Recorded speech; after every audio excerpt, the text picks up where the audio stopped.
Yes, thank you, Shirlene. Yes, before we open the doors to let you out to see the sunlight again, just bear with me. This is the last smile. How you guys doing?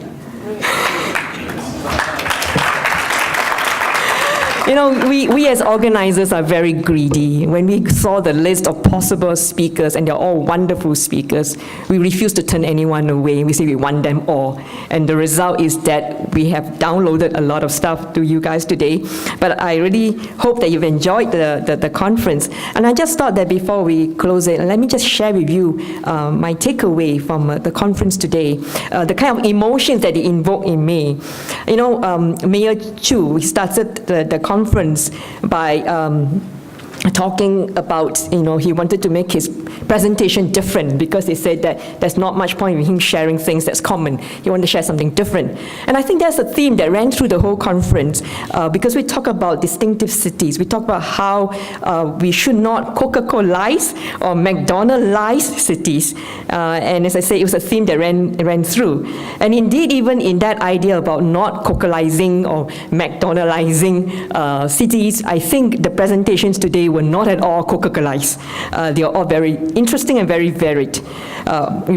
Mayor Chu talked about what I took away from him, you know, in his keynote address was the golden shovel to encourage parenthood, something that Singapore should learn from.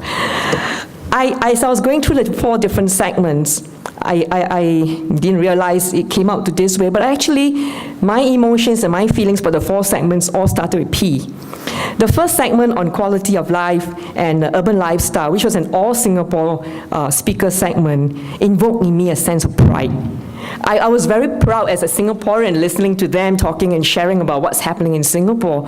I thought, you know, even as a Singaporean, as I listened to them, and there's so many things happening, and at the same time, you know, I think we need to take away that sharing with some humility to say there's still a lot more for us to learn. So, you know, as I listened to Kun Hien, to Tong Yen, and to Philip, as I said, that was the sense that I got away, pride as a Singaporean. The next segment on dynamic urban governance and resilience, where we had Peter, Jeff, and Jordan. The word that came to me was ponder.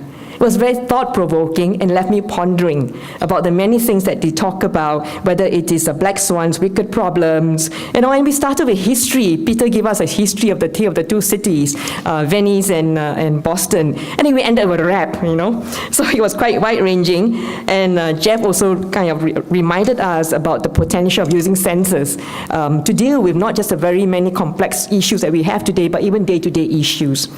Then the third segment on vibrancy and identity of cities, where we had Tan Sri Khalid, Abah, Hamdan, and Sita, that invoked for me passion. I think it was a very passionate presentation where they all talk about how important it is for us to involve communities, the government, the private sector in the careful planning of cities, and how it is important, like Abba say, you know, heritage, once we wipe out the past, there's nothing you can do to get it back, you know. And there was a question also about whether we should quantify what's heritage, and this reminded me of the time when I was working in one of my previous jobs, and we wanted to make a case to build the sports hub for Singapore, a sports stadium for Singapore. And I remember when we sent our proposal to the Ministry of Finance, and one of the reasons we gave them was that by building a sports hub, maybe you can inculcate national pride. And one of the officers there said, "Can you quantify for us?" So maybe that's a very Singapore thing, you know? We need to quantify stuff. And the last segment on the future of planning and development towards a sustainable environment by Alfonso, Sasha, Bob, and Jenny. The word that came to me was possibilities. Because we're talking about the future, right? Whether it is talking about cluster of cities, we're talking about connectivity, creating new synergies in all aspects, whether it's about 2,000-watt society, whether it's about, you know, possible reduction in energy, or urban logistics with innovative mobility, and so on. And I just thought that it kind of brought to our mind the possibilities for the future. And I like the fact that Jenny brought it all back to people, to communities. Because after all, I think this is what the future of urban living is all about. Major Chu started by focusing on people, and I was very glad that Jenny kind of brought it back again and talk about people, because this is really what the future of urban living is about. It's for the people. So, ladies and gentlemen, I'm very, very thankful that you are all here today, and I really want to thank you all for coming to take part in our conference, because if you were not here, there will be no conference. So, thank you very much. I'm very grateful to all the speakers and panelists, some of whom have just flown in just for this event.